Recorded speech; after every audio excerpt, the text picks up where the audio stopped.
Yeah, so I finally have internet that is capable of streaming, so greetings and welcome to the DemonaCast. Are we going to keep doing streams like this? I don't know. It may suck and I might do something different, but I'm probably going to keep the name because I like DemonaCast. Even though it'll probably get demonetized, which is not as good, but yeah, I'm here, so let's take a look. I'm going to just refresh the Patreon poll and see. Alright, here we are, guys. That's the wrong screen. We have the Patreon poll right here, and it looks like I'm supposed to be drawing a Sphinx. That's what we're going with. It narrowly won. I started the poll like 10 minutes or 20 minutes ago. We got a whole 8 votes. Exciting. But yeah. So I should be looking at the YouTube chat somewhat, but theoretically I'm supposed to be looking mainly at the chat on a Discord. There's a room. It's probably down way down at the bottom where you probably aren't seeing it, but if you're a patron, you can go there and there's Patreon chat text, because unlike the YouTube one, I can restrict it to patrons only.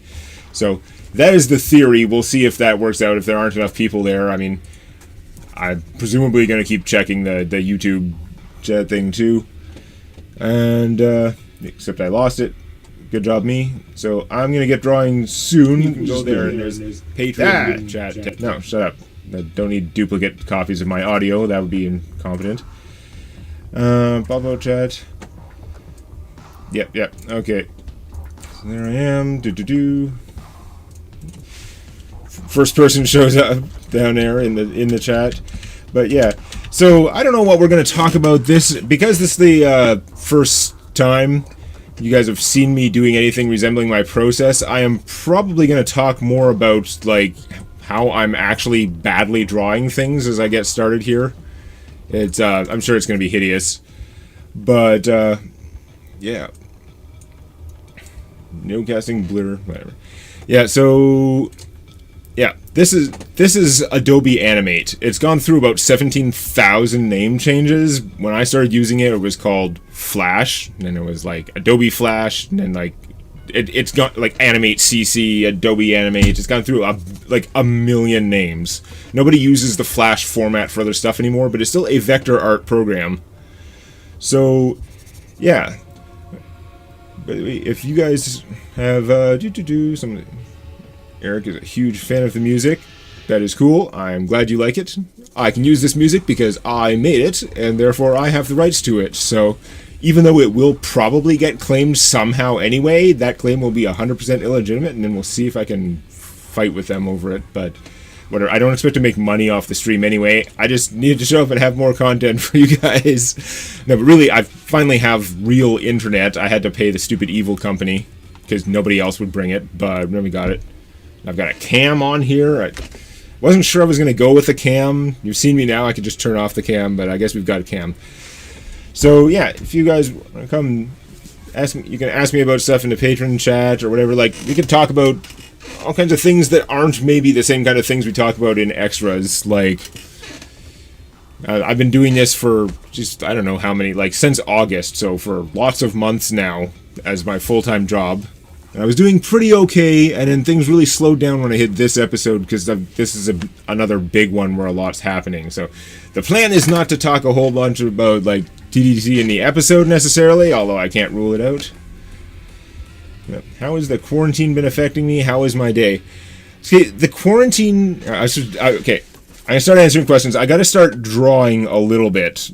We'll see what happens. I'm going to draw a Sphinx. So actually, yeah, start looking up... things to... I'm not used to doing this, you can tell. Start Googling Sphinx. Let's, like, get me some reference material for Sphinxes. Sphinx. Images. Just, like, Google image search. It is giving me the cat breed. It's like, no, I want the Sphinx. Yeah, that's better. So, here's the actual Sphinx. There is the actual Sphinx. Looks something like that. Now we want a D&D monster Sphinx, which would obviously be a little bit different and more interesting than that. But we are going to see how it goes. So yeah, the evil media company is Bell in this case. Bell Canada is a terrible ass, horrible company. That they're. I've had an experience with them trying to like claim you're on a contract when you're not, trying to charge you cancellation fees and stuff like that. Yeah, it's all bad. Okay, so as a vector art program, if you guys aren't familiar with a vector art program, here, let me just copy some Sphinxy color and maybe change the background to be darker. That's not the background. Change the background to be darker. Start drawing. So this kind of, did it not? It really didn't eyedropper properly. You bastard thing. Okay. So yeah, as a vector-based program, you can just start out, you draw shapes and stuff like that, and then I can just say, like, I want to add a corner here. I hold Control, click it, and like, oh, I've got an extra corner now. I can just bend it. Here, it's a curve. Oh, now it's another curve. I didn't like that. Undo, undo, undo, undo. And I can do all kinds of stuff with layers. I can make things into, I can make this into a symbol. Sphinx 1. So I copy this over here. I have another copy of it. Now if I wanted to go and change one of them, it changes both of them. They're copies. So that can be useful for a lot. If you're doing a whole bunch of things, or just if you have symmetry going on, whatever. But get out of that one. Yeah, but let's watch me try incredibly poorly to draw things by just making some shapes. D Rizzo dropped in to say, "You the man, Demonac." Just popped in to say that. Okay. Am I the man? I don't know. I'm Slow Man, and we're gonna watch how bad I am at drawing stuff.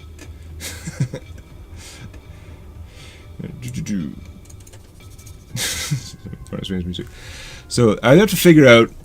See, this part of the point of this is to get me out of my comfort zone, which is a lot of things. Most forms of art are out of my comfort zone. I am not much for drawing them.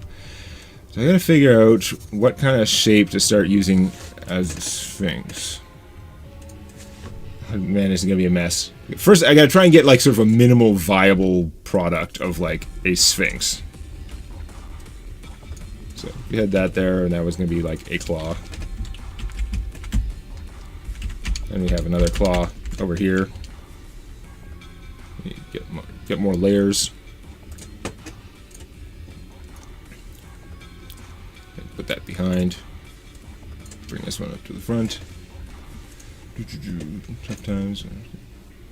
Wow, lot of love in the chat. I am so glad you guys have come here to see me, and I appreciate your support so much. But seriously, so while I'm poorly trying to draw here and figure out what I'm doing, and you'll see what a mess it is, I was asked, how am I doing in the pandemic? And honestly, I think the cliche is I've been preparing it for this my whole life, right? I quit my job in my my old type non-YouTube job in August because I got enough support on Patreon to make it possible to just pay my bills. Am I going to get rich? No. Not even interested in getting... Well, okay. Getting rich would be a nice bonus, but I am not trying to get rich. I just want to make enough money to keep going and keep making things. And that's the plan. I would like to make things a lot faster than I do, and I'm in a weird position where I have people telling me, take your time, it'll be okay, and I'm more the one telling myself, God damn it, I don't want to take more than 2 months for a video. 2 months is too long for an episode, even though it's a 40-minute episode. That's kind of crazy. No, none of those songs are mixed there, or Wyvern Lord. There's just the Vampire Kings. Is it just looping this one? It's supposed to be on the playlist. You piece of junk. Where is playback view playlist? It's supposed to be cycling through the playlist. I don't know what's going on. Oh, it was on loop 1, whatever the hell that is. Okay. Yeah, it's supposed to be, oh, the whole thing. Okay, get that close again. Sorry about that. But, yeah, so how am I doing in the pandemic is basically, I'm fine. I am such a gigantic introvert that I already get more human contact than I need by, like, talking to people on Discord when you guys show up there, and on Twitter and stuff like that. Like, I have I have almost no need for human contact, I think it is fair to say. I can just make things and then send them out into the world, and then that'd be fine. Yeah, the music is probably fairly quiet. I don't want to, like, overwhelm things. I can turn it up a little bit. This is also a relatively quiet piece. Some of them are louder than others. But, yeah. I should make these things different colors while I'm working on them. I can fix the color later, just so I can tell them apart. But yeah, so have you ever had that feeling when you've just been in the house too long, especially in the pandemic, and you think, oh man, I wish I could be somewhere where there were more people. Like, not specific people. It's not like you're missing your friend Joe. It's not like, you know, like you're missing your mother or whatever. Like, you just feel like, I've just got to go someplace where there are people. As far as I can tell, I have never had that feeling in my life. I don't, if I'm alone, I am perfectly happy with that. I hang out with my friends on Tuesdays. It used to be in person, now it's virtual. I like my friends. I like hanging out with my friends. I like playing games with them, talking, whatever. But when they're not there, I don't miss it. And I definitely don't miss being around more people. So that's the level of introvert I am. I think it's like another level below normal introversion, because I am just not normal in that way as far as I can tell. So, yep. Okay, let's just call this a body for now. Add another layer.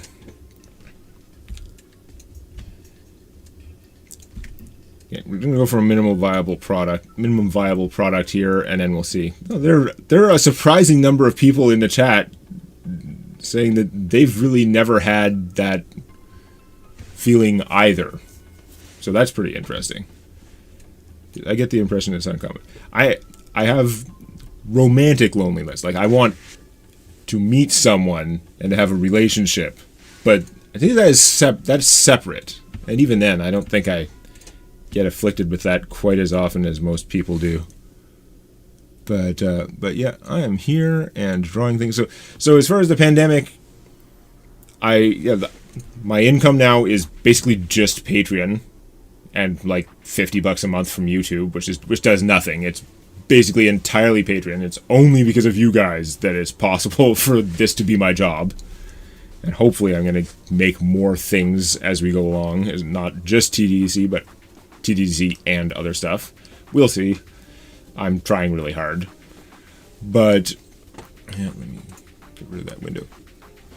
But yeah, I'm having to be fairly careful because I have basically a roommate / tenant, like a friend that needed a place to stay, and they've been staying here, so I have to. They are more vulnerable. If one of us would happen to get the COVID-19, it would probably be very bad for them. So I've been on the extra super paranoid side of, you know, protecting myself as I go out. I've only been going to the grocery store once a month, which is a hard trip because I don't have a car. Like, I walk to the grocery store and carry stuff back. Carrying back like a month's worth of groceries and then order out a little bit every once in a while. I'm having a hard time getting the thing. Here's one secret. If I wanted to, I could trace the hell out of the Sphinx. Like, and if I needed a horse or like some animal, I wanted to look good, I usually get a picture of a real animal and just like trace the hell of it, because vector art's amazing for doing that. Like, I'm not going to spend a lot of time doing this, but I can just copy the curves. Oops, I got the snapping on too much. I can turn this into just line mode, so I can see that. Go over here, can zoom in. One of the things about vector art is you can basically zoom in as far as you want. The program has a limit, but it's pretty far. So if I wanted to make like a perfect copy of the Sphinx, I could just do this kind of thing and it takes a little while, but I could get that. And I did something like that for the Rajas. Like, I basically copied an actual tiger face, then I modified it, gave it more personality and stuff. And then I changed it, altered it to make the 4 different ones, or 3 different ones, and then Kinchimazu and Kinokoro, because they're brothers, one of them just has like an extra mark on his face, other than the clothing colors. They're like the same. Anyway, so that's just showing I could just trace this stuff, but that's not the purpose of this. The purpose of this is to try and get faster and just learn to do things on the fly more, which I am trying to do. It's pretty poor. Program I'm using, it's a Adobe Animate, is what I said at the start. It's part of the Adobe Cloud, which is one of the things that Patreon is paying for. Their software is kind of expensive, but once you have one of them, you basically get all of them for about the same sort of price. Joe, there's actually Joe in the chat who said he was sad when I said I didn't miss my friend Joe. I wasn't actually talking about you. I was using Joe as a generic name, but I'm sorry, Joe is a pretty good generic name. I just gotta figure out how I want to make this look more sort of cat-like, because I want it to look more cat-like than the Sphinx, than the real Sphinx. But like getting a shape for a snout, that is tricky stuff. Okay, next to this. Whatever I have like 150 undo levels here. I can just undo the crap out of things. I'm just gonna keep making new layers and making slightly other chunks of it until I get something. No, I don't want to start with a circle. I find I have a lot more control if I start with a rectangular shape and then sort of modify it. How do I shape a snout? So it's really be getting more references from like cartoon cats or something, but I feel like that would not give you the true poor art experience that we were going for here, of me trying to just fudge something. So that kind of, how does it look like a snout? I don't know. Let's call this, make a symbol, call it snout.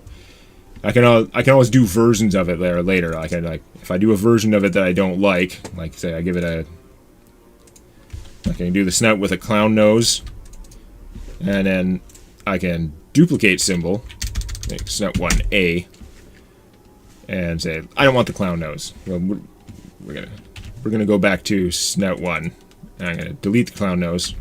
I can always go back to that one later if I don't like it, but bird. I don't know what I'm talking about. Bird. So basically, no one has come to the Patreon chat text, so I guess we're just going off regular YouTube chat, which is okay. We'll see what happens in future streams, if there are future streams. Mr. Top Hat 9 went into the Patreon chat audio, but unfortunately I have that set up to not actually be on audio, because I don't want to be streaming and then have people coming in and like audio bombing the stream, stuff like that. So, okay, what I needed to do, I made the snout. I'm just going to lock that for now, because it's not important. I'm just trying to figure out how I'm going to turn this into looking kind of cat-like. So I am going to want a round shape for this. That's an oval. Now, the oval isn't aligned the same, because I've got my cat at an angle. So I got to put it up, turn it like that.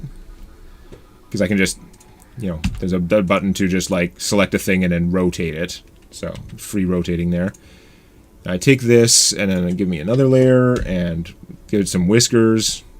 Well, the line is set to a dumb color. I want black whiskers. Yeah, the voice chat has everyone muted but me. That's what it is. But I was just mentioning that in case Mr. Top Hat 9 was in there and was hoping to like talk. I'm like, sorry, that's not how it's actually working right now. He might be one of the people in chat, because we have a 9 in chat, but I'm not sure. Alright, well, that is pathetic, but it is technically, like, looking a little cat-like. The whiskers. Now, I'm not sure Sphinx even has whiskers, but I'm just trying to figure out how I make it look cat-like enough, and then I gotta go from there back out to, like, Sphinx-like.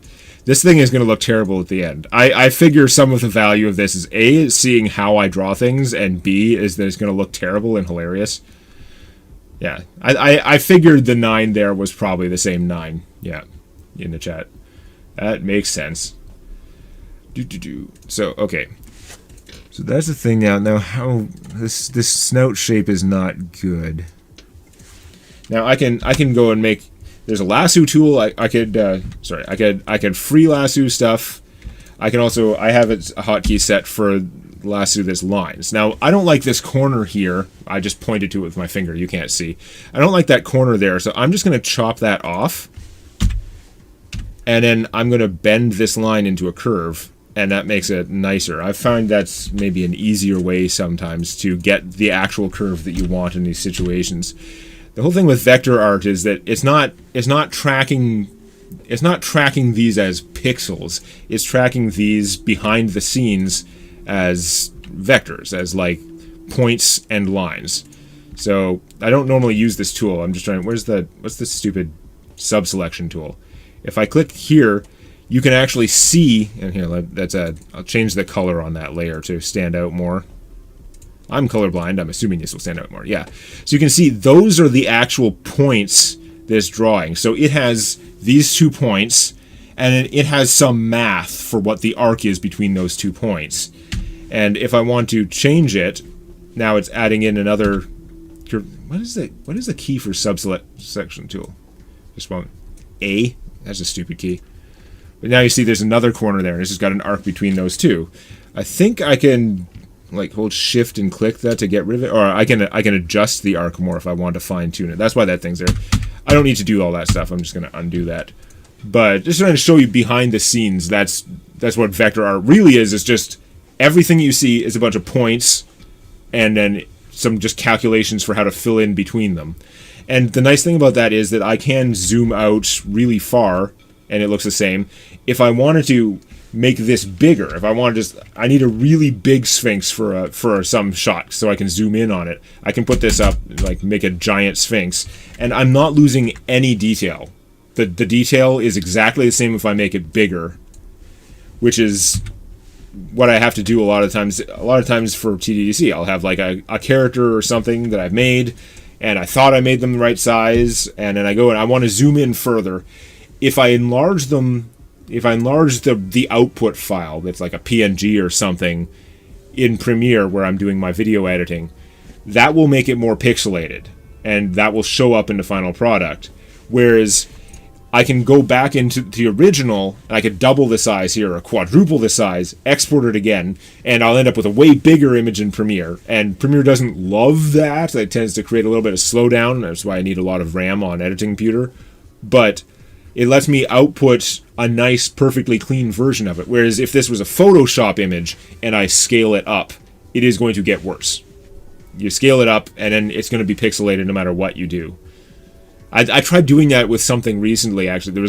For some reason I needed to be in Photoshop for something, and I tried to scale it. It has like 4 different options on how to adjust things and fine-tune that when scaling up, and I could not even tell the difference between the 4 options. None of them did anything. It still was just like, well, you've got pixels now. Enjoy the pixels. So, that didn't work. Okay, well, this thing has a snout. It's not a great snout.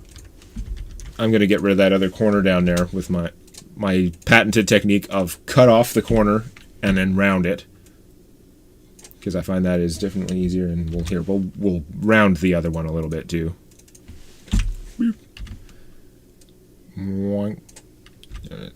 So it's rounder. Is it very cat-like? Not really. I can do all kinds of things. Like I can take this. I'm going to scale it here. I'm just going to adjust where the midpoint is. This is the point around which it's calculating like size and stuff. If I stretch it down like that, is it better? I'm not sure. This is why you have the cam, so you can watch the dumb expressions on my face. I don't know what to do with the nose.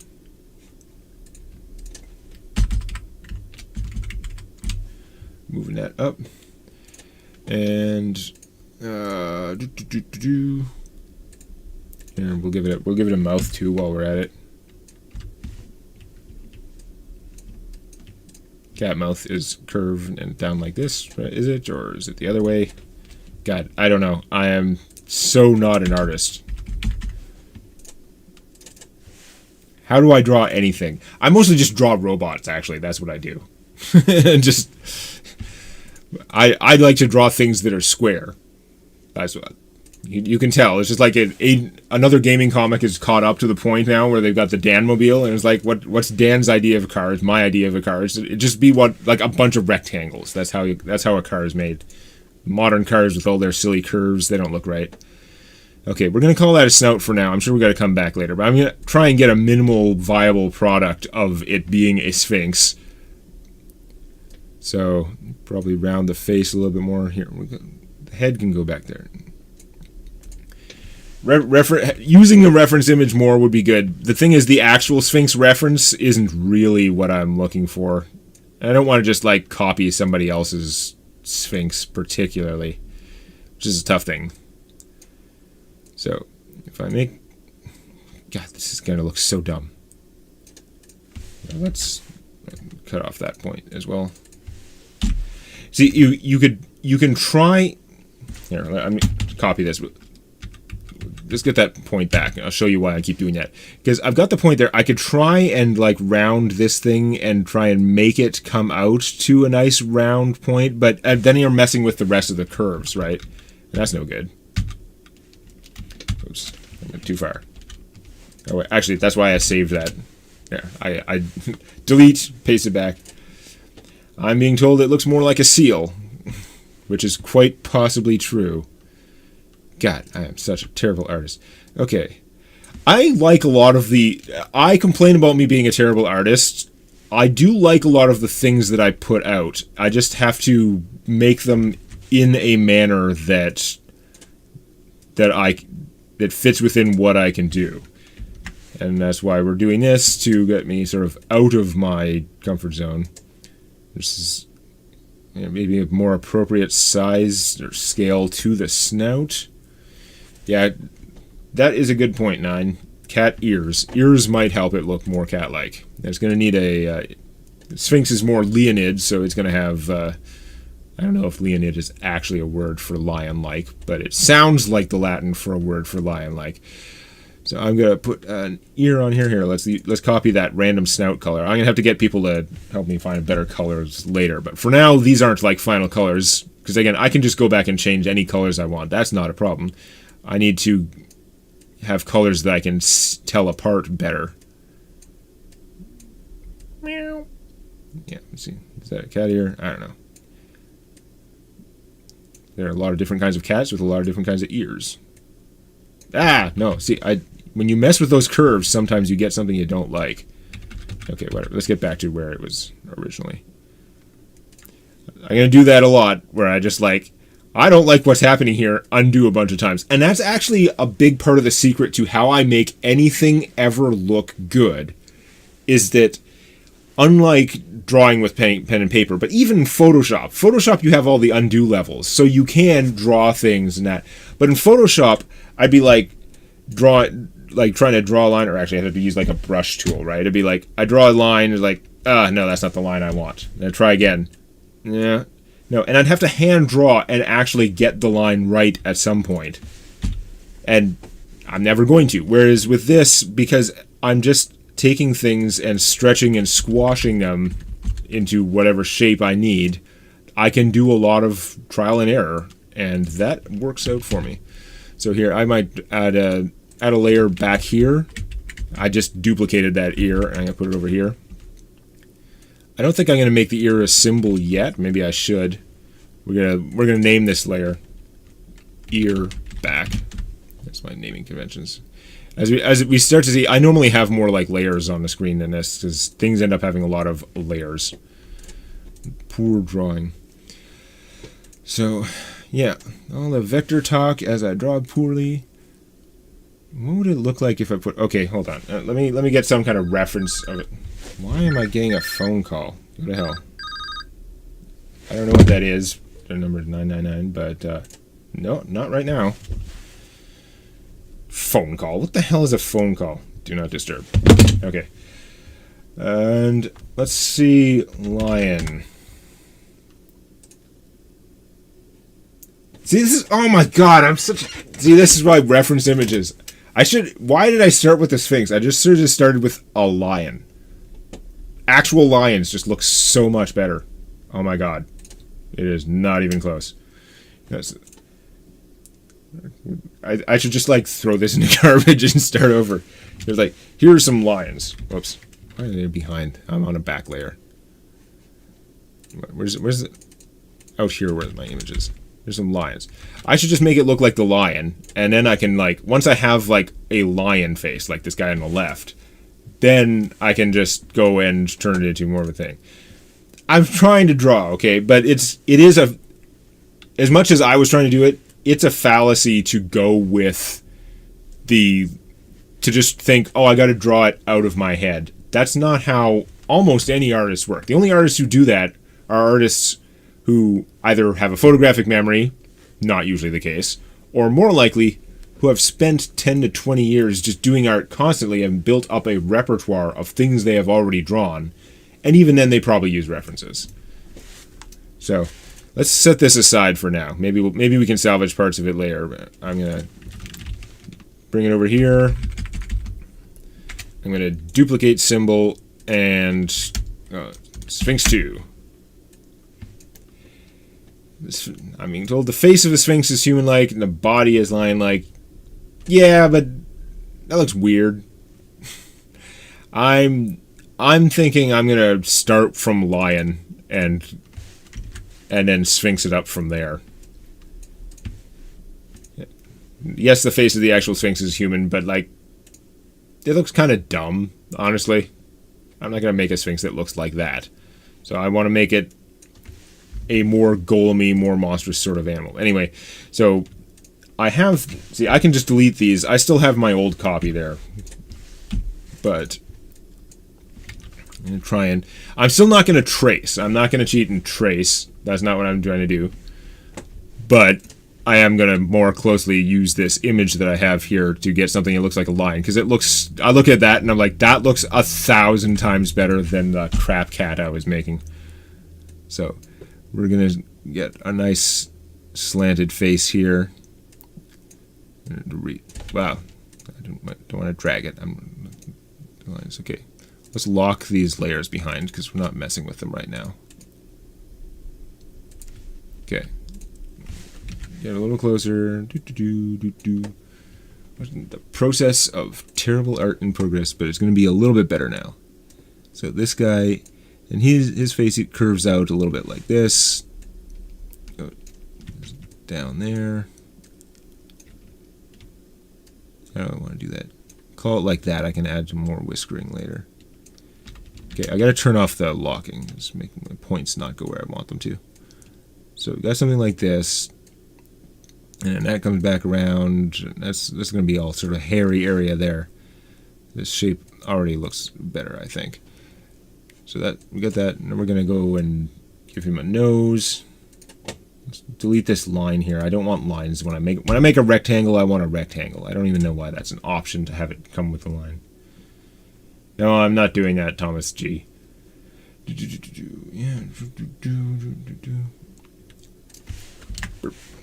Okay, that's now my model's too far away. You get closer over here because I want to be able to zoom in closer to what I'm doing.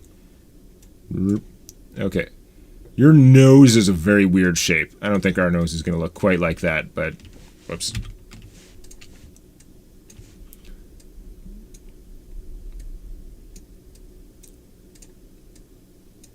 Yeah. Yeah, we're not going to copy his lifelike nose that much. We just wanted the guidance that, like, the nose is more triangular. Yeah, that is already it's already a better cat than the old one. Even though we're probably going to have dissent on there. Somebody's going to be like, no, old cat was the best. Release the old cat cut. I know what the internet's like. But, okay, I want to turn snapping back on, so this point will snap to there. Release the old cat cut. Yeah, it's not happening. kind of like that. Okay. Now I gotta get in here, and I'm gonna, whoops. Okay. Stop doing that face. I don't want to select you. I'm gonna pull this out, and then we're gonna make that a shape going that way, and we're gonna make it a shape going this way. Maybe pull that back a little bit. Okay. Now zoom back out to where I can see what the actual thing looks like. Yeah. He is a majestic creature. I should just, like, turn off the cam and just use his face instead. But, that is not... Butthole is not profanity, YouTube. People can type butthole in the chat if they want. So, if your ears are offended by butthole, then you are going to have a real hard time in real society. I'm sorry to say. Maybe someday we will live in a world where people don't say butthole, but this is not that world. And do we even really want it? There. Oh, he's got a smirk now. Oh. So you get happy accidents when you're doing this. It's more like sculpting than drawing. Okay. You guys are all having fun saying butthole now, but I might not actually go back and hit show on all of them because that's a pain in the rear. So, you ironically might not get enough buttholes because it's such a pain in the ass. Hey there, Cygax. People popping in to say hi. That's cool. Anti-mouth. What do you need an anti-mouth? I don't understand. There. So yeah, no, this already looks like 1,000 times better. And I haven't done any detail on it or anything. It's gotta have eyes of some kind. Where's the face? Okay, gotta label these layers. Face. Mouth. Nose.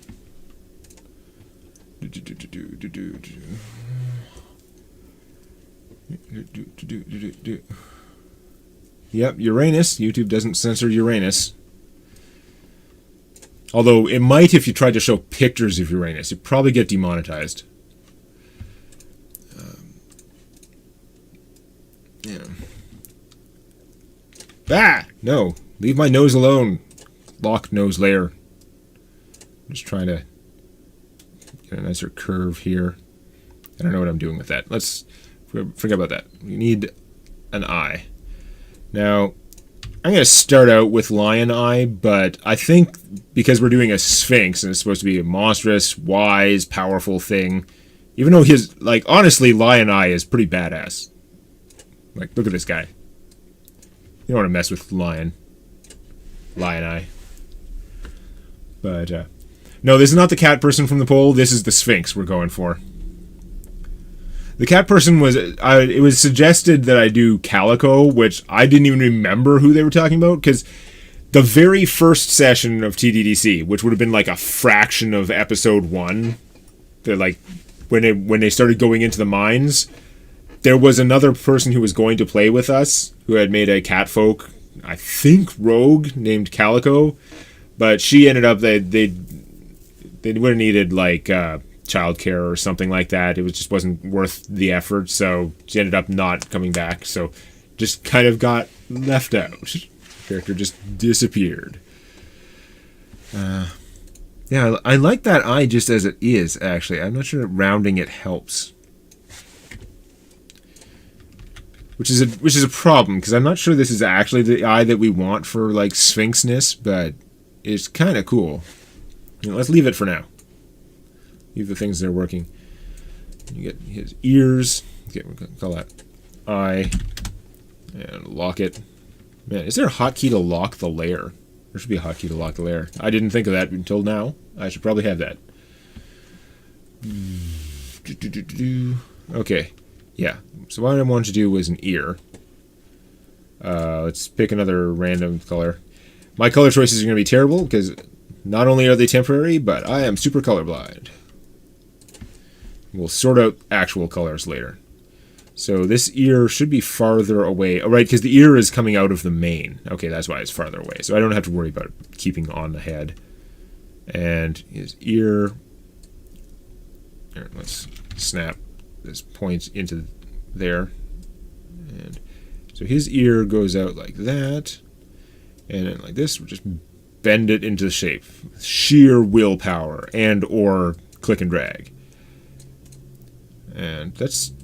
I mean, that's most of the ear right there. Here, let's make that a symbol. Ear.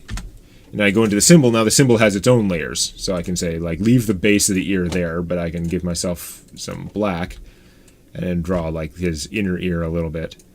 And again, this is probably all changed, because if it's going to be a Sphinx, then we're going to want it to look more like rock when we get going. But for now, I'm going to do this. Get the shape in here. Sure, whatever, close enough. That's an ear. Can we see the far ear? Not from this angle. We are just copying this poor guy's angle. Okay. Sorry, photographer who captured this or whatever. Looks like the face is shaped a little bit different. Where's my face layer?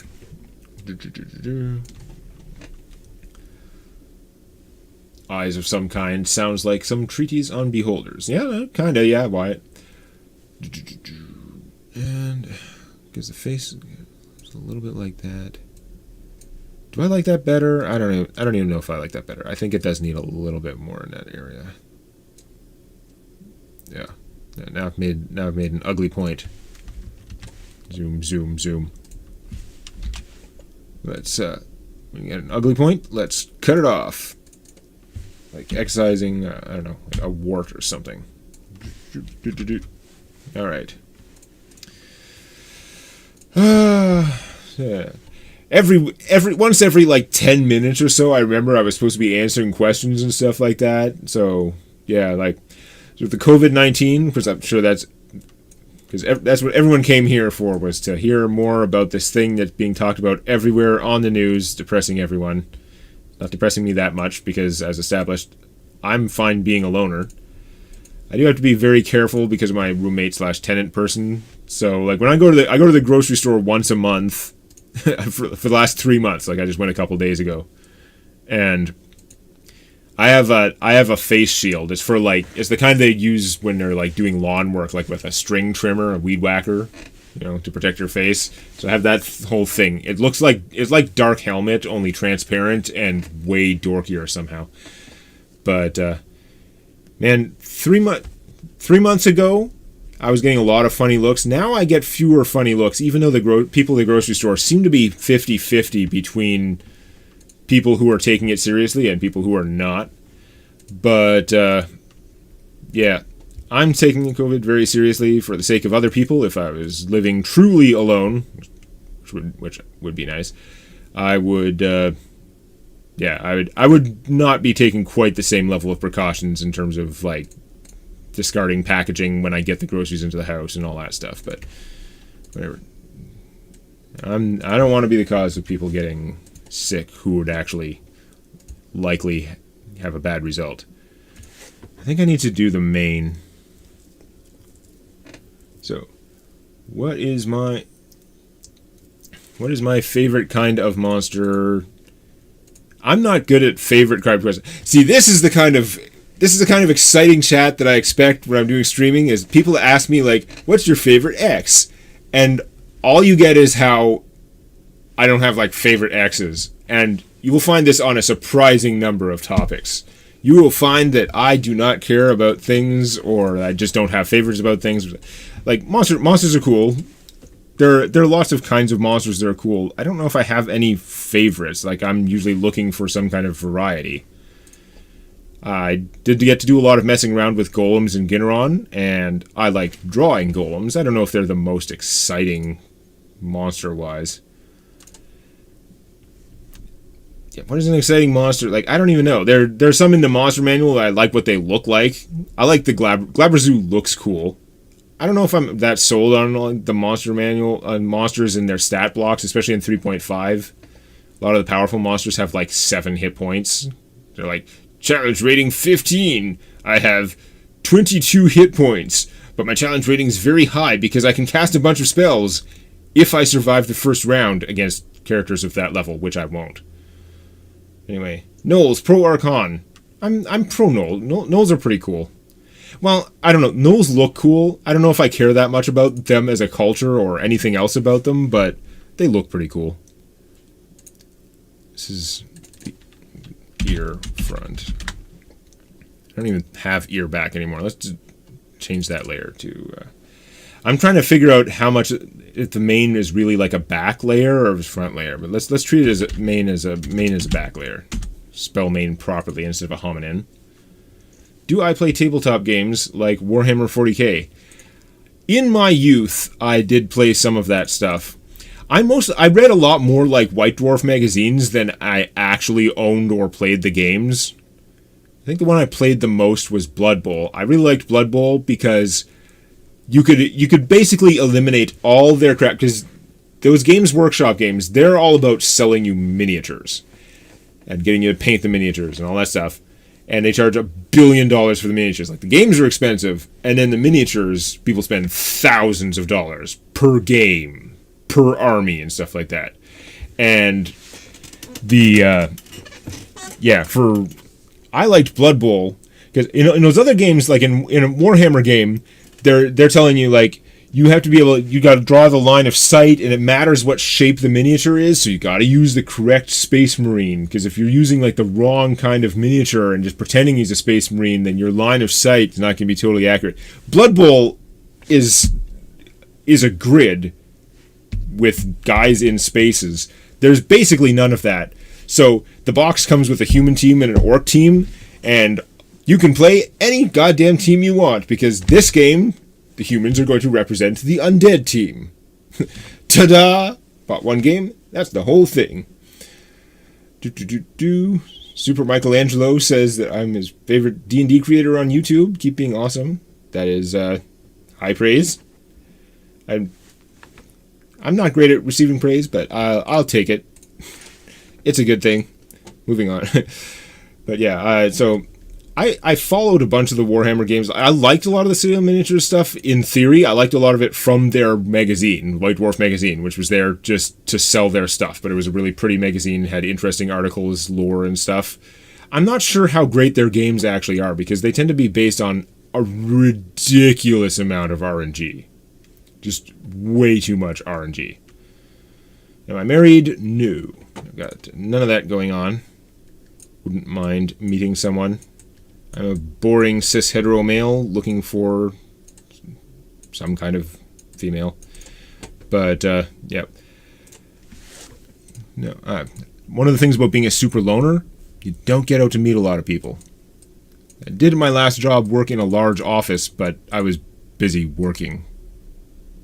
And also, most of the people were somehow either 10 years younger than me or like 20 years older, which wasn't super useful. Favorite RPG character I've ever made from a purely mechanical standpoint. I think my two favorite, I don't think they were actually all that exciting, but I liked them. They were both Warforged. There was a Warforged Warlock, like a 3.5 edition Warlock, which appeals to me on many levels. First, I did have a fairly cool design for them. I tried to find I drew them in Flash, didn't find them. I couldn't find that image, because I had like an image of them that looked pretty cool, and it was just slightly animated, like had a word bubble come up and say, Cogito ergo sum. I think therefore I am, because I don't know, I thought that was cool, but it had glowing black runes and stuff. But I liked the Warforged Warlock, because not only do you have all those Warforged immunities to things including breathing, sleeping, etc., but as a Warlock, you could just like cast damaging spells 24/7. So the Warforged Warlock can actually just function forever. You can just blast things non-stop forever. And the other one I made was for a campaign, but I never got to play him either. Was just like a Warforged... he had a bunch of classes. He was basically a Warforged with a little bit of Warblade, but he had some fighter levels with the Dungeon Crasher mod, so if he could bull rush you into a wall, it would do a whole bunch of damage. And he had combined that with getting into like the Warforged Juggernaut Prestige class, which also gave you huge bonuses for bull rushing and stuff like that. And I built him in such a way that plus the Warblade levels meant that he was just a fighting guy. He would walk up and fight things. But he had enough versatility to handle any situation. He could throw people off cliffs. He could smash people into walls. He had a weapon for every damage type, and he could switch to them. And he could also, he could bludgeoning damage you with his bare hands. And he had maneuvers, so he could do crazy stuff with them and ignore your damage reduction and stuff. There's stuff like that. What class was the lawyer? The lawyer from Mini Tales was... what exactly was his build? Because he had rogue and fighter. I think I went fighter 1 and then 2 rogue levels. I can't remember exactly anymore, but the idea was to get rogue 2 at some point, a bunch of fighter levels, because in 5th edition, having rogue level 2 gives you amazing maneuverability powers. I want fighter level 3 so I can become basically like a 3.5 Warblade. Have like maneuvers from the Battlemaster fighter, and he had the fighting style with where he could protect people and stuff like that. He had skills from being from the rogue class to make him good at his skill stuff, and it's pretty interesting. He's used a hand crossbow and did cool stuff. Okay, answering questions is fun. I got to get back to drawing a main. All right, let's just brute force this thing. Where's my crappy paw color? That's the color I want to use for main right now. May actually be... Oh. Okay, hold on. Name this body. We want the body to be below the mane, but the mane to be below the face. So I think that's where we're going to try and work it initially. You see everything, I draw a rectangle. It's like this rectangle is going to be the mane. That's how it works. And then we just take the rectangle and we just keep beating it into shape until it's a main. His main doesn't quite go like this, but I'm going to go like that. Yeah. So it actually looks... When it looks less liony, it actually looks more sphinxy when it's just like round. I'm not sure how I feel about that, but obviously... If it is going to be a Sphinx, it's not going to be a whole lot of, like, fur detail. So where's the thing come around? That's a good point, though. I got to remember I'm doing a Sphinx main, not a line main. So actually, maybe we'll do stylized sort of curve at the bottom like that.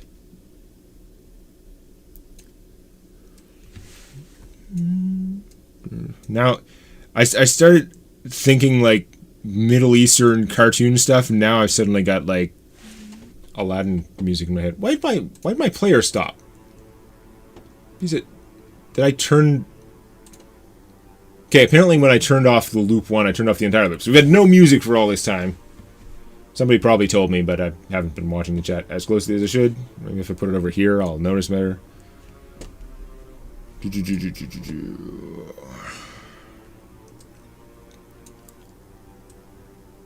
My favorite player character from a role-playing perspective that I've played. Hard to say favorite. And one of these things is I don't remember a lot of my like earlier characters. I was fairly young when I started with the D&D stuff. It was like, I don't know, grade 6 or something.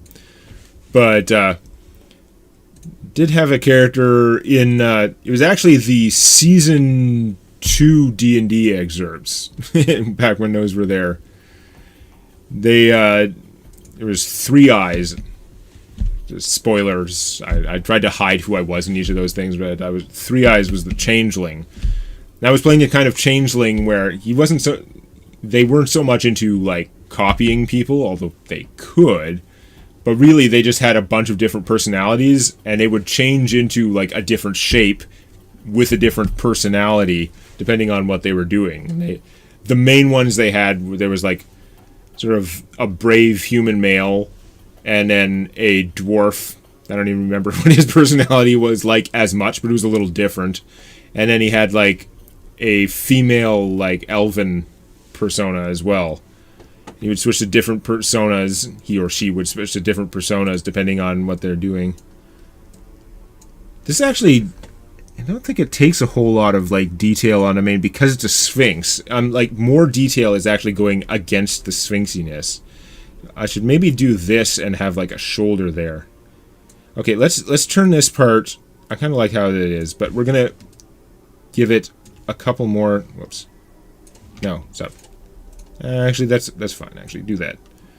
We're just gonna give it a couple more things there. So it's got a little bit of these like points to make it like a sculptor's nod towards the fact that it should be hair, that it should be more like furry and detailed, but it's not because it's a Sphinx. We're gonna have like a shoulder there. That's it.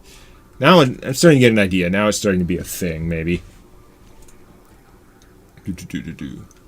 Looks like the head of a turtle with a lion head inside his mouth. Oh, yeah. Once you see it, you see it. This is the turtle head, and this is the turtle's eye. Oh. But that's not what it is, and it'll look different when it's colored. But yeah, no, you can't unsee it. You are correct. You can't unsee the turtle eating the lion. Just the lion's head sticking out. I intend on doing something like TDDC in another system.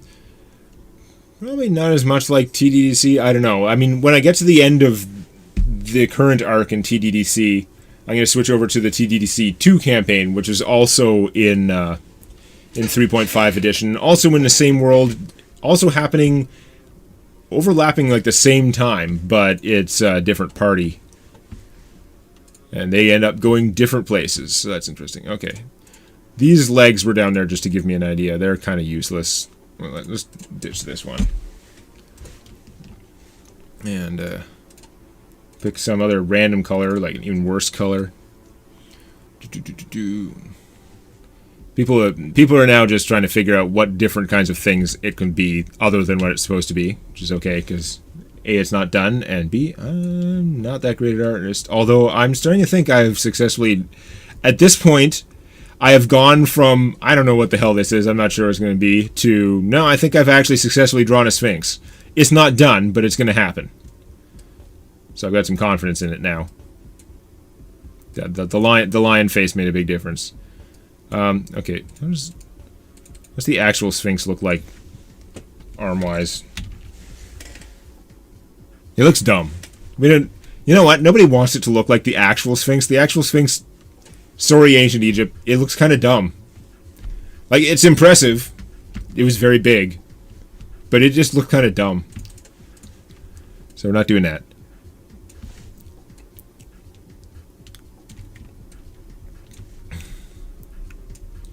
Well, we could, if I'm doing more of a lion head, and it's supposed to be like a human head on like a lion, maybe do, I could do it like a lion, but with human hands.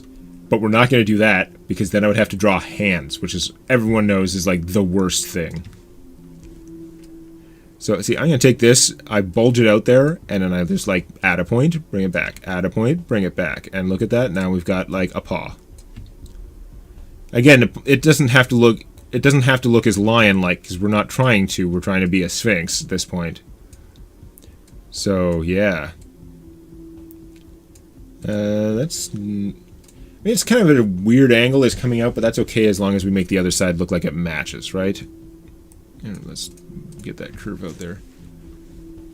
Sphinxes were in Greek mythology, too. That is correct. It is true.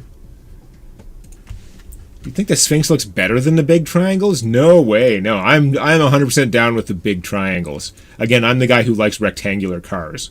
So, I appreciate doing things out of straight lines so you don't have to do curves. That's what true art is. It's the art of avoiding curves. So it can have sort of a body thing of some description here. I think it's going to have some kind of a body that's in this area. This looks weird. Yeah, like I could copy this arm and just put it on the bottom, right? But it's not going to work out right because the way I have the hand, it's kind of widening, coming out towards the camera. So we kind of need to go it away. Can I give the whole thing a brick texture? We'll see. That's definitely something I could do in various ways. I'd more likely hint at the brickness without giving it full-on brick detail, because that's like a pain in the ass and won't actually look better. Unless I spent a horrendous amount of time on it, and I'm not doing that either. So I kind of want it to go like that, except we need this arm. It's going to come over here. I'm just going to cut that off. Whatever. And... nope, that's not working. I'm going to chop its hand off. Start again.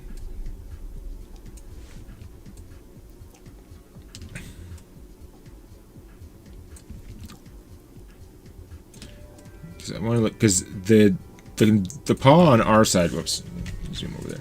The paw on our side looks like it's coming out towards us. So this one has to look kind of like it's going out away. That's hard with the perspective. And we're going to settle for whatever I come up with. It's not going to look right, but... see, that doesn't work at all. No, what I'm doing there. Because this one, the fingers or claws, whatever, are coming out in that sort of way. Give it a hook hand to compensate. I appreciate your idea because that would be easier, but I don't think we're gonna go for like Pirate Sphinx, although we could. Okay, do you guys think we should go for Pirate Sphinx, or should I try and draw the opposite hand properly and actually do my job here?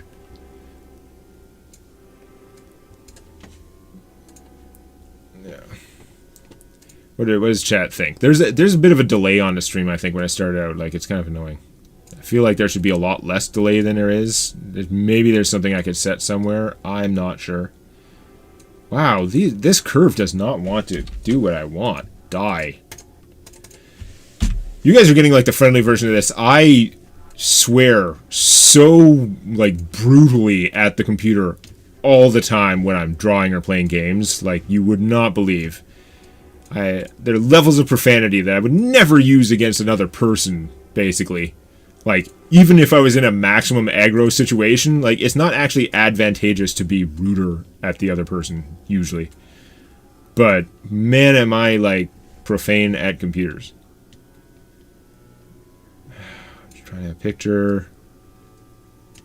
I am not good at actually drawing things and making them come out the way I want them to, but I am pretty good at the part where you visualize things in your head.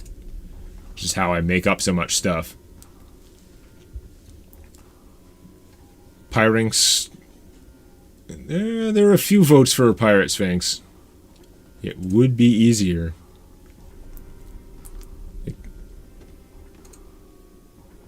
Make the backhand properly and replace the good one you've already done with an eye patch.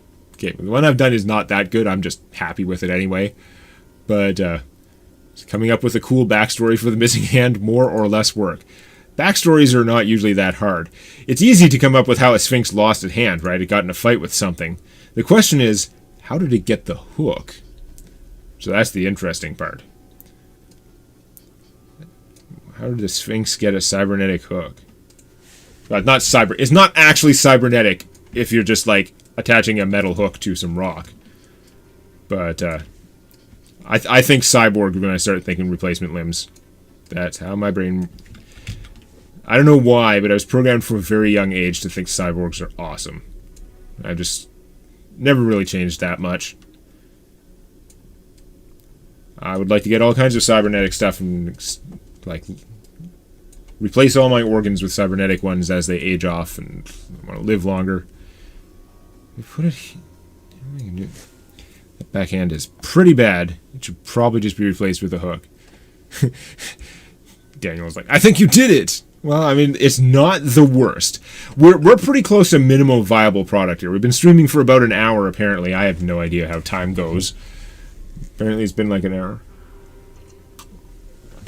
I can keep going some longer, but it does need a rest of its body. Okay, let's move over here. I don't think I need Lionel anymore. He's done his job. He helped out a lot.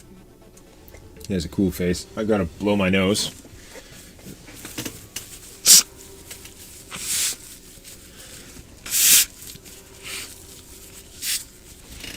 Family, we have sort of a genetically, like, runny nose. There's just, like, you can tell you're in one of our places because there's a Kleenex box, at least one in every room. Like, when I walk down the stairs to the basement, there's one right up the top by the door in the stairway. There's another one just outside the door to my little room here, just sitting there in case I need it. Then there's another one in my room, and there's another one on the other side of the room where the bed is. So I sleep down here in the basement in the summer. But yeah, I am down with all the cybernetic replacements and life extension. The problem I have is, well, I want to be immortal, but what I don't trust is when I don't trust anyone's process for moving your consciousness into the computer. That's what I don't trust. How do you move the consciousness? So I know that my consciousness continues over there rather than that thing getting a copy and going about its life just fine and me dying over here because I was just like the husk left behind. That's what I don't like. That's why I don't want transporters. Transporters are bad because they do just delete, copy, paste. So it's actually cut and paste. The transporter is just cut and paste for your body. But when it pastes, that's not the same body. It just made a new body out of molecules. Whatever they might claim about transferring your pattern and shit like that, no. Every time someone in Star Trek uses a transporter, they died. That person is dead, but it's okay because you have a perfectly good new copy of that person. And in case there was any doubt, they proved it in TNG by actually duplicating Riker. They're like, nope, we have a backup Riker now. It was a transporter accident, a 1 in a billion trillion chance, but it was doable, which means actually they should have spent all their time researching how they created that transporter accident and used it to just keep cloning data. Just make lots and lots of Commander data and use them to explore the universe. You could replace all of Starfleet with just more copies of data. Everyone would be better off.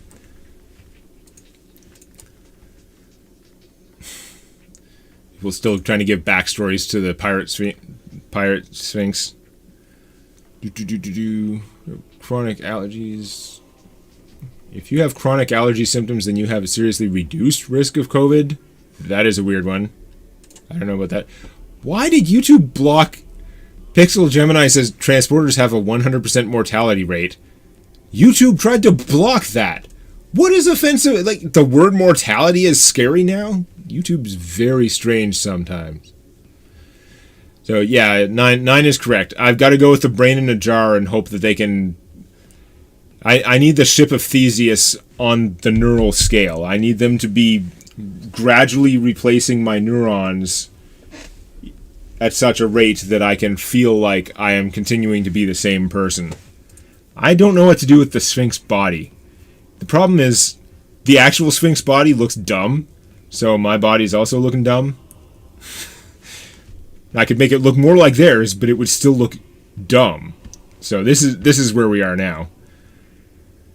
This is where probably I should try and make it look more cat-like, but does it want to look more cat-like? It's not a cat, it's a Sphinx. You just give it wings just to cover up more of its body. That's how monster design actually goes. There's like someone not when you get it in the monsters manual, like especially like from 3rd ed on, someone has drawn someone has gone and done good art for those monsters. Even if they're ugly or if you think they look done, someone has done real art for those. But whoever originally designed a lot of those monsters back in the old days of D&D, I'm sure a lot of them were just like, they didn't know how to draw something, so they just like added wings or added more eyes or something to cover up the shit that they didn't know how to draw. Having a tail covering it would hide the ugly. The tail will help a little bit, but I'm starting to think I should give the Sphinx wings, because it would cover up a lot of crud. So I don't know what to do with this stupid body. Oh, what is even happening? Oh, no. Those are bad curves, bad. Die. These curves are so bad, I'm just going to burn this whole section with fire. Start over. It's gonna look bad no matter what I do. I'm going to give it wings instead. It's going to have back paws, too. I probably don't want to copy the front paws, because they're too long. Let's see. Okay, paw front 1. I'm going to call this paw back 1. Duplicate symbol, paw back 2. This one can have the hook.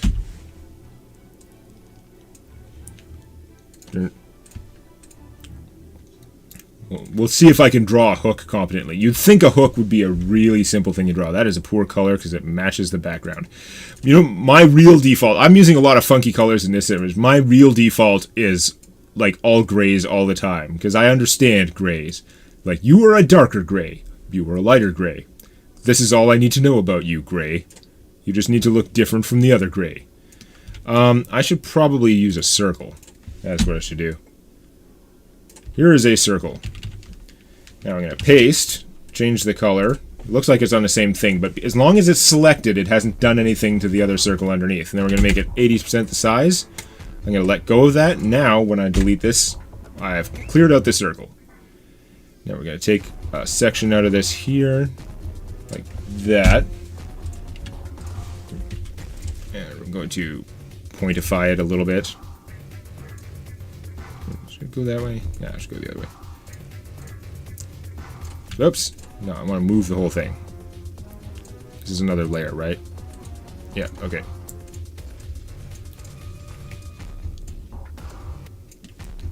There.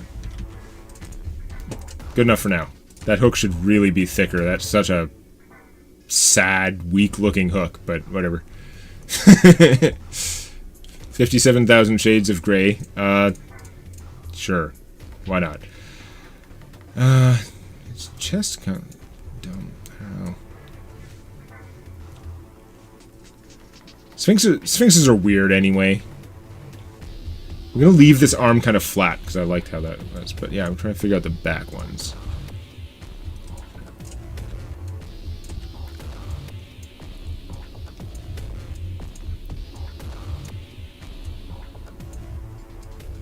Oops. Stop that. Body lock.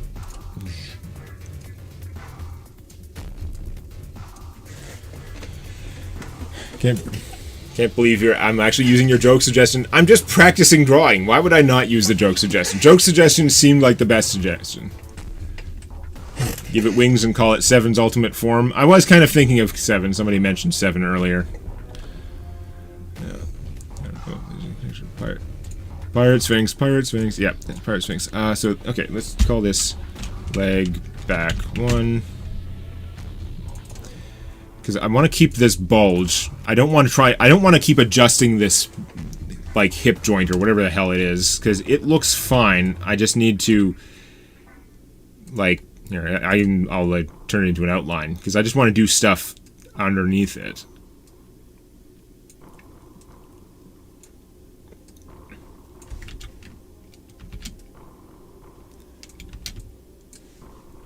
Hey, it's the epic boss theme.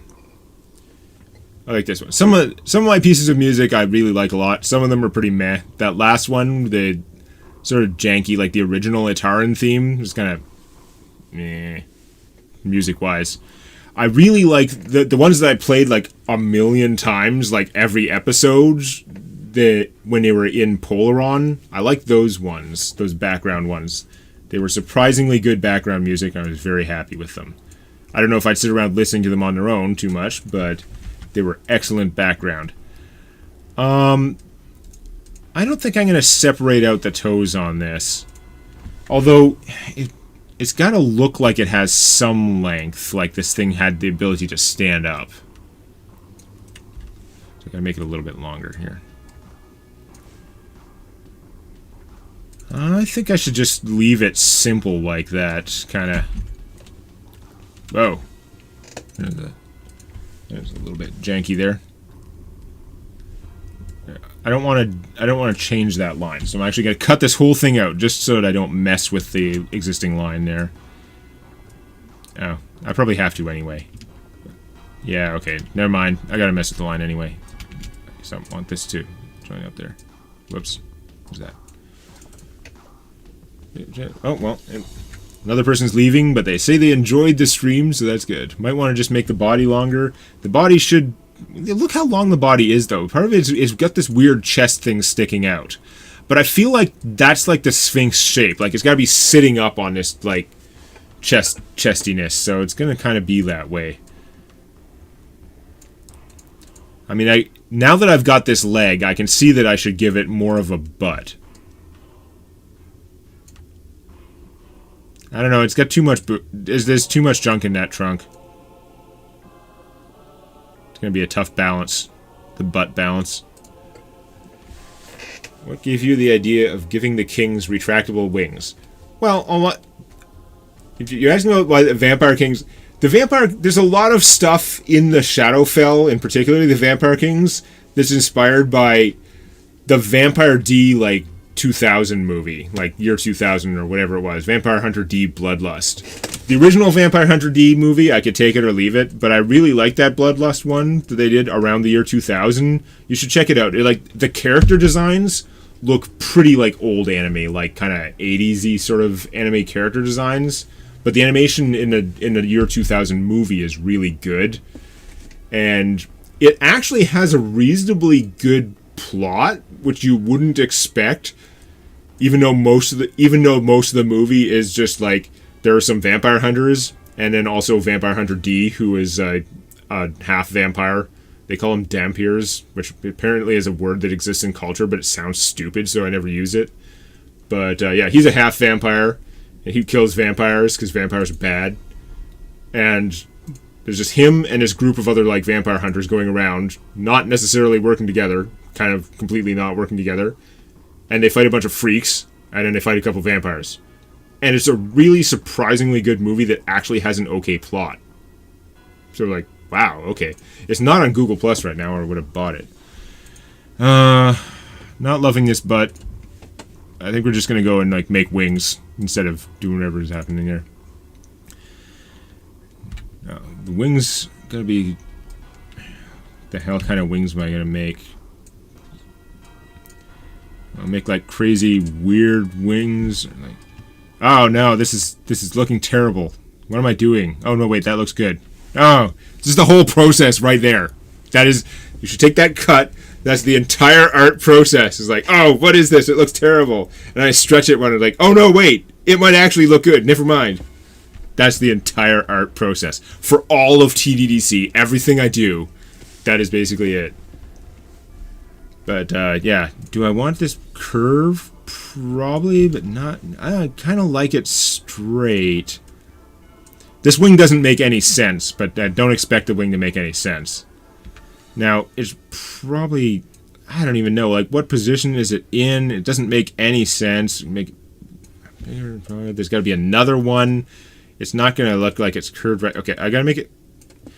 So here, why is its wing is sitting straight up? That's like a dumb position. I don't even know why I like this shape.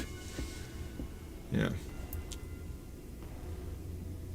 Dampier. Yeah, no, I don't like that whole thing.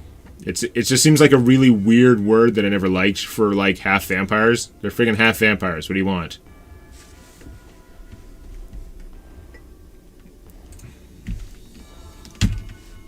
No, this... I like this wing shape, but it doesn't make any sense the way it is there, and it's not gonna make any sense. I'm really concerned. Here, let's just, like, make it simple. Wing 1. And I'll duplicate, so I can go back to wing 1 at some point if I need to, but let's mess with it more, because it's dumb. I mean, we could have the wing go down the back. This is also a sort of a Sphinx shape. It should come further up here. And does anyone think this?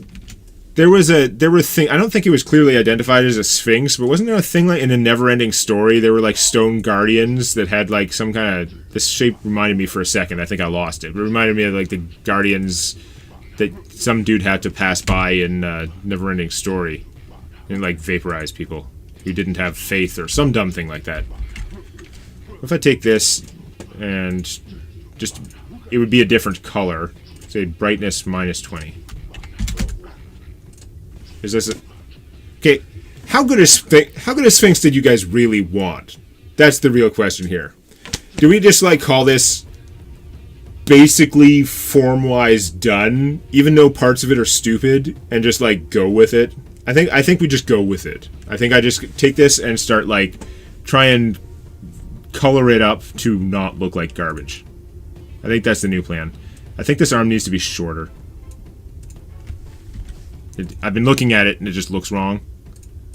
So I'm gonna cut off its arm even stumpier.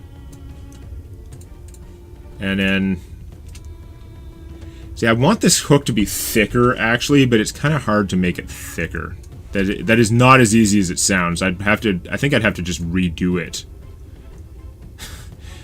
For all the things the Vector Art is good at. Okay, hold on. To A, so I can go back to it if I don't like it. Because the fact that it's a curve, the reason I always start with those rectangles and stuff like that is that when you start messing with something that started as a curve, everything you do goes weird. Like you can't just stretch it into, you have a lot more control over if it started as a rectangle. What to call this beast is an interesting question, because Pyro Sphinx is already a type of thing. We can't call it a Pyra Sphinx because it sounds too much like Pyro Sphinx and everyone will be confused. That causes a real problem, though, because you really want to take Pirate Sphinx and make some kind of a portmanteau out of it. Otherwise, what kind of monster designer are you? I could scale the entire hook, but the problem is that's going to make it bigger, but it's not going to make it thicker. That's my problem. I like the shape of it and the size of it, but I want it to be like a thicker version of itself. I'm going to try... Here, I'm gonna lock all that. Let's get the... actually, I won't copy the color. Let's do a different color now. I'm gonna make another... See if I can get a circle that's similar, and... Maybe if I make a circle on the inside and cut it out. So I'm gonna paste on top of it again. It looks like I've done nothing. I'm gonna give that a different color. I'm gonna transform and reduce the size of that. That's gonna be too thick. Let's just try this. Whoops. Ah, no. Okay, I had to deselect it first, because until I deselect it, it doesn't cut. It won't affect any of the other stuff that it was on top of on the same layer. Now that I've deselected it, it actually erased the rest of the shape that was underneath it. So that's giving me a good curve. I just have to cut away at it without messing with the thing. Let's get rid of that. It's probably not going to be perfect. If I wanted it perfect, I'd have to start over again, but I don't want to do that. Well, I'd have to start the hook over again, to be clear. Not like starting, like, nope, I messed up the hook, new line. No, not going to new line cinema there. Should this be, like, rounded like that? Maybe? Sure, why not? I don't care. This is actually fine. We just gotta merge the hook at the end. Ah, no, stop that. Stop deforming that layer. Grab this underneath. Get my curve. Oh, well, hell, I was going to make the color merge, but now it looks intentional, so we're going to leave it. Looking intentional is the most important thing about any art. Also haircuts. Anything like that. Fashion, all that, everything people say about what is good fashion, what is good art, it's all crap.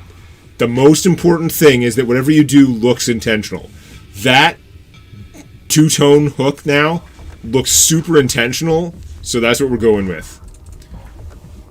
Do I ever use Illustrator? No. I theoretically, animations is the reason I should be doing it in this, but no, I know this program, and I want to do vector art because that's also what I know, so that's how I go with it. Okay. Now has more, like, the size of that arm looks better. Let's get rid of the old, like, back foot, which we weren't using anyway. We gotta start making it look, Dread Pirate Sphinx. We had Captain Jack Svino up there, which I don't even know how you would say that. The person who posted it admitted it was bad and apologized. Oh no, that's wrong. Nobody apologized for Captain Jack Svino. Gabe was apologizing for Sphinx Buckler. Okay, Spirate. Yeah, I don't know. Sphinx Rix. I don't know. We're not sure on the name yet. the actual like hair color there is not a bad like sphinxy color. It's both sort of liony and like Egyptian stony. I'm gonna like eyedropper myself some color from here. What we're gonna probably start doing with the coloration actually is we're gonna start putting on gradients. So I'm gonna copy it. I'm gonna get a gradient that starts with this color and ends with whatever this like darker color here from the stone. And we'll see how that looks when I start. I'm probably gonna have to chop up the body to do the coloration better. So I can take the gradient and just like turn it around where it is. What is a gradient? Define gradient. No, it's color transitioning to another color. That's what it is. I'm not an art person. I don't deal with such things. Okay, so if we have that, then we take, whoops, get my gradient back, but I don't want it to be linked to that one. I'm just going to gradientize the hair, or mane, whatever. We're just, basically what I'm trying to do is, I typically like to do more of a lineless style of vector art. That is usually what I'm shooting for, because you can do something. I could outline all this stuff, right? But I don't. There's nothing wrong with that, but it's not the style that I've generally been going with. I'm not going to change it now. So we got to take this ear, which is not. Get that, and then I'm going to take a version of this gradient where I'm going to make it go to black. And I'm going to use that for the inside of the ear. Beep. Take that, zoom in. Try and give the ear that little bit of depth, because we want this thing to look like it's just made out of stone, mostly, right? Now, I do definitely want to have two-tone. I like the face. I kind of like the face color. I'm sure this is a terrible color. What the hell color is that? 333300. That is not. That is probably not even close to a decent color for this. One thing I'm not good at is color palettes, because I just want a much darker version of that, but that is not something that I am capable of doing with my color blindness and stuff. I can just grab the dark version here and see how that looks, but it's not going to look right, I'm guessing. It's not that bad. Let's take that, make it a gradient, going from that to black. Is that going to be too dark? Well, of course it's going to be too dark if I just do it by default, but I can move it around. I can stretch it. I can put the dark on the bottom, so it's like shading. Look, it's like shading. Don't expect there to be a light source, by the way. There is not going to be a light source. Your day was complete trash until about an hour and a half ago. I am both sorry to hear that and flattered. I don't know why this was so entertaining, but I am glad it was something. This problem is, I like how this looks here, but you can clearly see the end of the gradient, which is not a good sign. I might be stuck with it, something like that. You're going to be able to see there's like, it is a gradient, and then it's just blank that color. It's okay. This thing was never going to look perfect anyway. I can barely make stick figures. LOL is the Mona Lisa in comparison. No, see, I mean, A, I started at like pretty much the stick figure level, and B, you've seen the whole process now. You can see it's like crap, and it's crap, and it's crap, and you just keep like bashing it. It's like Play-Doh, but with undo levels, and that's what makes it like. That's why I like doing it in this way, because eventually, if I bash it enough, I can get it into a form that it actually works. We've made some kind of a Sphinx. I gotta try and hurry up with my coloring here. Don't need to take forever on this. So we can call it, because the stream has been an hour and a half. I don't know who's gonna watch this on, like, the video on demand version of this, but, whatever. We got that there. Now this, we're gonna have to put a little bit of detail in there for those paws. Let's see. Okay, first off, let's duplicate this before I mess up with it. Paw front 2.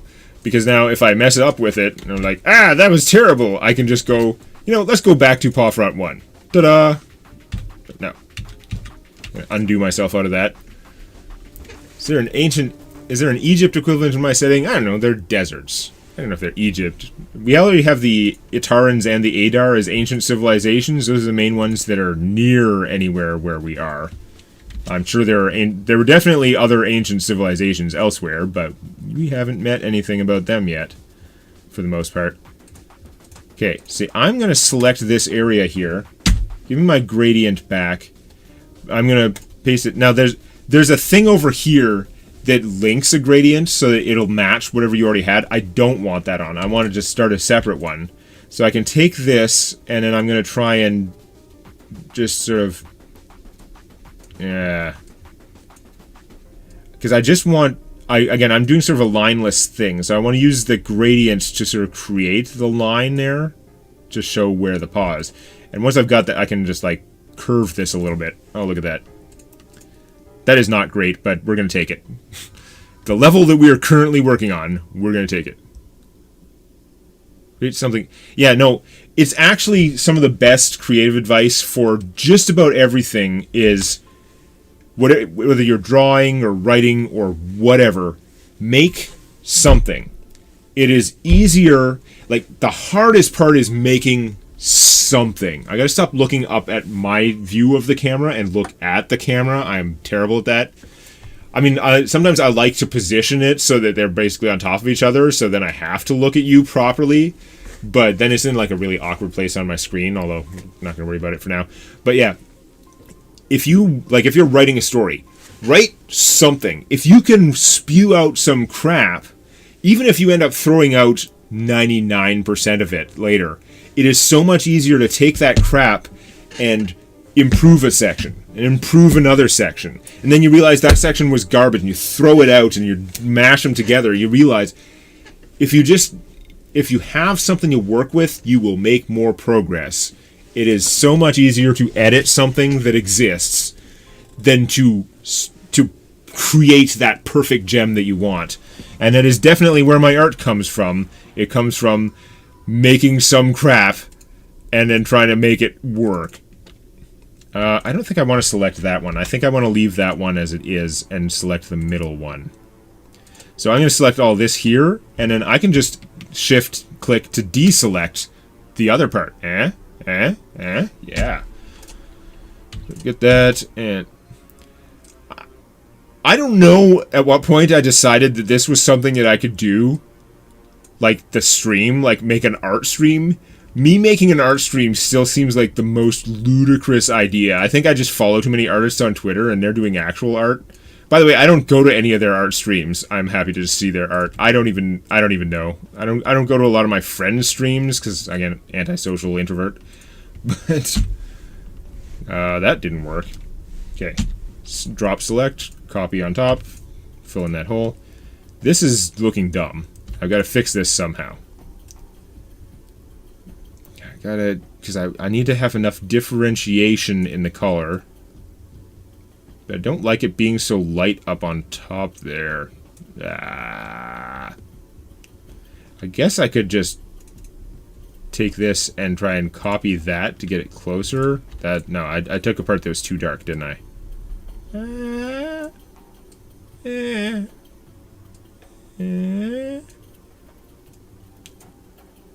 This is already as, like... Remember that shitty cat I drew at the start? I just remembered that. Oh, it was terrible. So, yes, I realize that my Sphinx is, like, more lion-y than a Sphinx should be, but honestly, cats look better than people. So, that's what I'm doing. Someone notes the menacing music came on. Why does the Sphinx leg look so 3D? Look, it's just amazing. That's why it looks so 3D. Both gaunches. Oh, there's another conversation going on up there. You have to make terrible drawings to make a good drawing. Nope, that is 100% true. You reduce the opacity of this leg over the original leg? Yeah, I don't know why. Okay, so I need to... Okay, let me get my gradient I had. Again, I'm supposed to be going faster now, because we got the thing, and the stream's been going for ages. Well... Ah! Okay. I obviously copied the wrong thing at some point. Let's try again. Copy this. Deselect that. Let's start over. Ta-da! That's better. Okay, we want to unlock and undo that thing. We're going to merge these. Whoops, I merged the wrong way. Eyedropper this. Paintbrush... paint bucket that. Then we're going to take this. I feel weird knowing that Gaunties is in chat, because Gaunties is an actual artist. What Gaunties draws is very different than what I do. There are some examples on demonac.com/fanart. They're different. Now, I like, again, I have to admit, because when I'm talking, I am very self-deprecating, and most of that is a humor mechanism. It's a combination of my assessment of my capabilities and also humor. But you have to understand that I am happy with the results of the things that I've made. I'm not down on the stuff that I make. How long was the player of Krillodin with the group, or were they permanent? No, Krillodin's player is permanent. Now, does Krillodin survive that long? I don't know. Krillodin has a lot fewer hit points than most of the characters right now. Krillodin really needs like a con item. Would drastically increase his chances of surviving the Shadowfell. Okay. These legs don't match the body at all, which is somewhat problematic. I'm wondering if I should recolor the body like I've got in darker color here. Remember, I have a lot of undo levels. I have like 150 undo levels. So if I do like, I mean that, this is tough. His body is dumb. I should really probably chop up his body into 2 pieces. Hold on. Lock everything. Unlock body. Select that. Whoops, that was too much. Okay, let me give him lines. Select that. And deselect the... whatever the hell this is called. Lock fill. Yeah, we want to de-lock the fill. So we're going to have a separate gradient on this part of the body now. And that'll make it easier to not look like garbage. Not looking like garbage, the other most important thing about art. Look intentional, don't look like garbage. Unless you're drawing garbage, in which case, it better look intentional. With a dry, cool wit like that, you could be an action hero. Okay, got that there. Now, when I modify this part of the body, it's not going to mess with that anymore, right? Yeah. These wings are going to look kind of dumb. They were sort of like Priest of Anku. Is that how... I think I have spelled Anku in about 3 different ways, so it's unlikely to be consistent. Yes, they are still currently on about day 3 in the Shadowfell. Well, okay, I think they're day 3 from when I started counting. They're day 3 of the Week of Hell from when they got cursed. They've actually been in the Shadowfell 1 day longer than that, because we didn't start counting that until they had already gone through the entire mountain. They rested like twice in the mountain, or at least once in the mountain. Maybe only once. But yeah. Yeah. People agreeing with my advice on creativity, because I'm good at saying things that sound smart. Fun fact, when an elephant looks at a human, the same part of the brain triggers as when a human looks at a puppy. Yeah, I can see that. Elephants are very intelligent, and I'm not sure why we would resemble, like, have that baby animal thing to them, because you'd think their perception of baby animal would be different, but kind of pretty much all the mammals, at least, I think, tend to see like certain things as cuter, like large eye to face ratio and stuff like that. I don't know what about us would, like, as adult humans would seem like that to elephants, but yeah. Using gradients as shading is definitely a thing I hadn't considered before now. No, I could do proper shading, and I have on occasion. I do a mix, but most of the time I try and get away with, especially if I'm doing something quick, I try, like something that's only going to be used in one episode, I try and get away by doing most of it with gradients. There's like the lazy man's shading. This wing's going to look stupid. Was that both wings? Are they identical? Yeah, they are. Okay.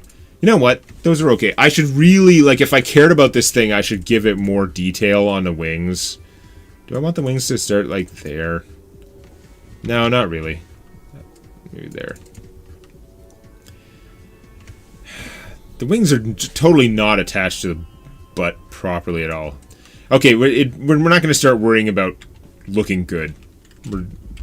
This is our Sphinx lion thing. We're going to give that. Now, do I want to give it more interesting eyes? That is a question. Because I really like the shape of the eye, but it could be improved. Like, I could take this eye. I'm going to say eye 1. And I can tint it white. I could go inside it and make it white, too. I can take the... Now I have this. I can also... Now that it's a symbol, I can go filters, glow, white. Let's give this a radius. It's fairly big. 10. Wow, that eye shape is giving a weird result on my blur. That's unfortunate. Oh, high is better. Yeah, I'm just giving it a glowing eye there. Yeah. Now, it's got an eye patch, but it's on the other side. Eye patch not pictured. Yeah. Although I guess if that was the case, there'd be a strap. But you can't see the strap for no good reason. So we got the hair there. And it's... Now, as a Sphinx, it could look a lot more magical. It should probably have some kind of runes on it. I know we should be done. Oh, look at crappy cat Sphinx down there. Oh. Poor, poor cat Sphinx.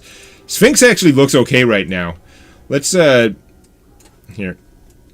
So let's delete this stuff. Those, the symbols are still there. The image is still in the project. If I wanted to get them back. We'll position this guy here. And... yeah, let's just make up some shit to make it to pretend we're cool. That's what we do. We're gonna go. Yeah. I don't even know what I'm doing here. Hold on. It'll be something in a sec. I should probably be ending the stream. Man, I really like things being more angular than that. That is not angular enough. Oh, that is awesome. That is a fantastic whatever that is. Yeah, I'm going to go like this.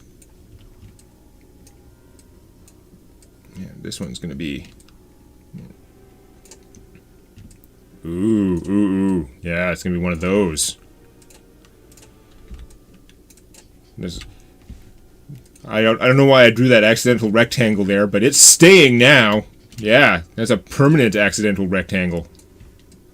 Because it's intentional. Because the important thing is to look intentional. This is not enough. I should really have a little bit more variety here.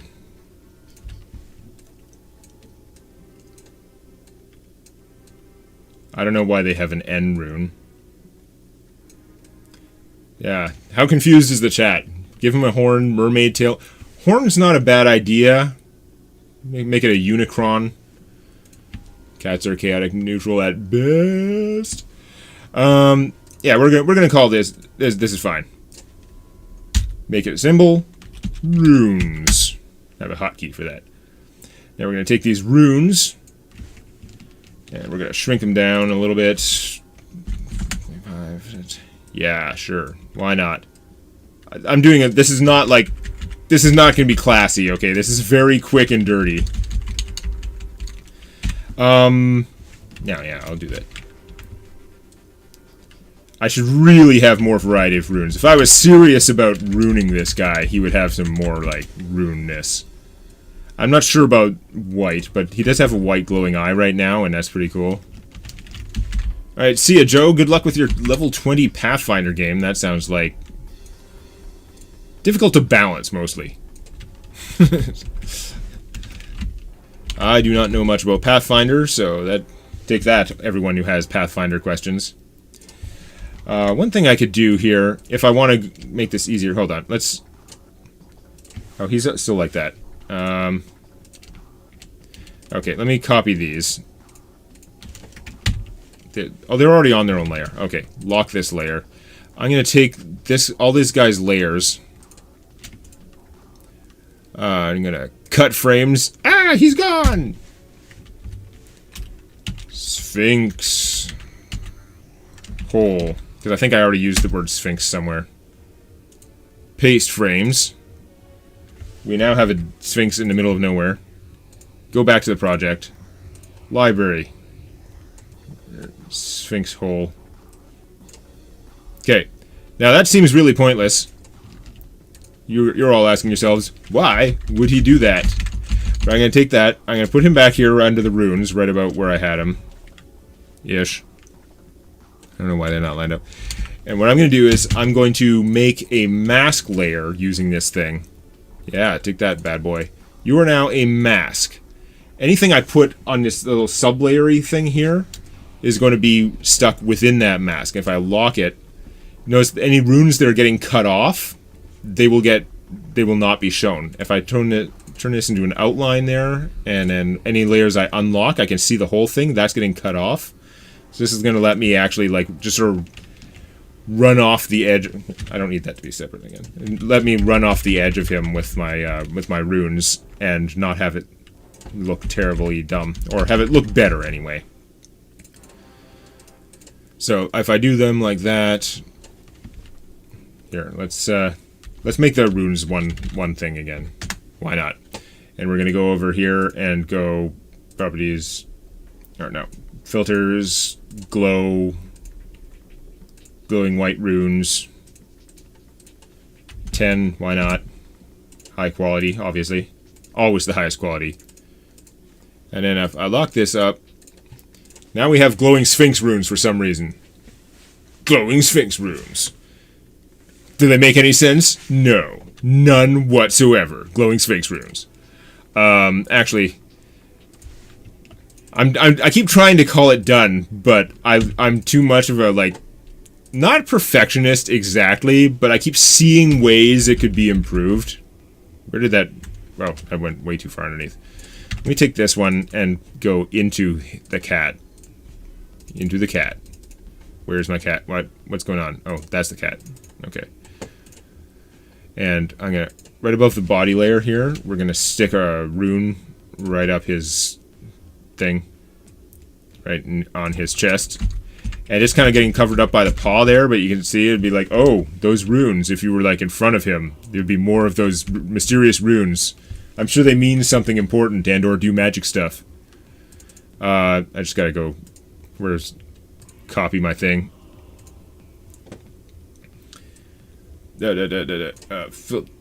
Filters, what's going on?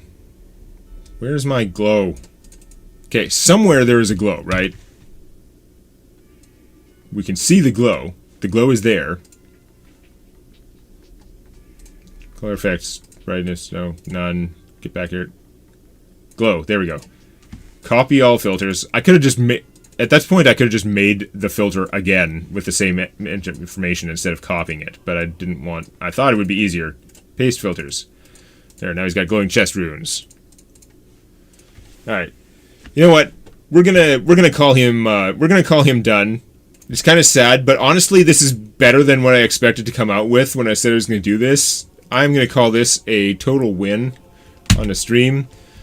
I'm going to export that and I'll like post it places and stuff like that. But yeah, so I'm going to start wrapping up here. And thanks everyone for coming out to my random stream. We'll probably do this again at some point. Try and check out a couple more of the questions in the chat there. Scorpion tail would also be good. Giving him a horn would be good, but I'm getting lazy now, and we've been going almost 2 hours. Seems like a long time for whatever the hell this was.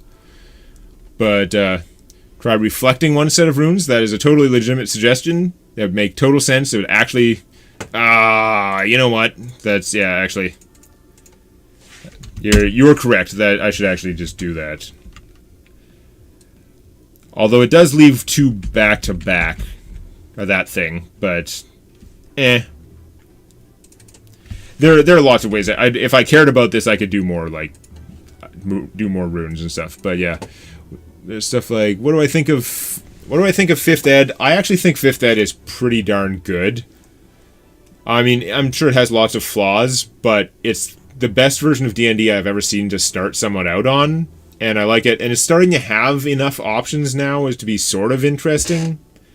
No, nowhere near the options of like through third ed or whatever, but it seems like a pretty good system. I don't know enough about the GM side for running it, but it seems good. Yeah.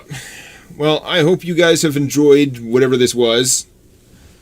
The Sphinx should probably have the Pyro. Well, it's not a Pyro Sphinx. It's a Pirate Sphinx. I'm not sure we ever settled on a good name for it. There were a lot of suggestions. They were all about as good as you would expect for suggestions for a Pirate Sphinx. I'm not saying they were bad suggestions. I'm saying it may have been a no-win scenario. They may not be a good name for a Pirate Sphinx. Is there an end segment? Not really. There probably should be. I'm pretty sure if you're watching this, you already watch all my stuff or something. You already know. I am supported 100% by I'm supported 99% by Patreon. I get a tiny bit of money from YouTube. Occasionally I sell merch, but there's not that much, and I haven't spent much time making merch because I'd rather be making content, and that's usually what happens. But yeah, if anyone feels like helping support me and keep me able to pay my bills and stuff like that, you can do so at DemonaCast.com/Patreon. And I had Patreons vote for what to do here, and theoretically at some point in the future, if everyone gets the idea, we might do this in the Patreons only text channel in Discord. But since basically nobody was there, I went with you guys, and I'm very happy with the result. You guys were awesome. Otherwise, I don't know who in the world would be at this point in this stream and not know, but the main thing I make is Tales from my D&D campaign on youtube.com/Demonac. It's a huge animated undertaking.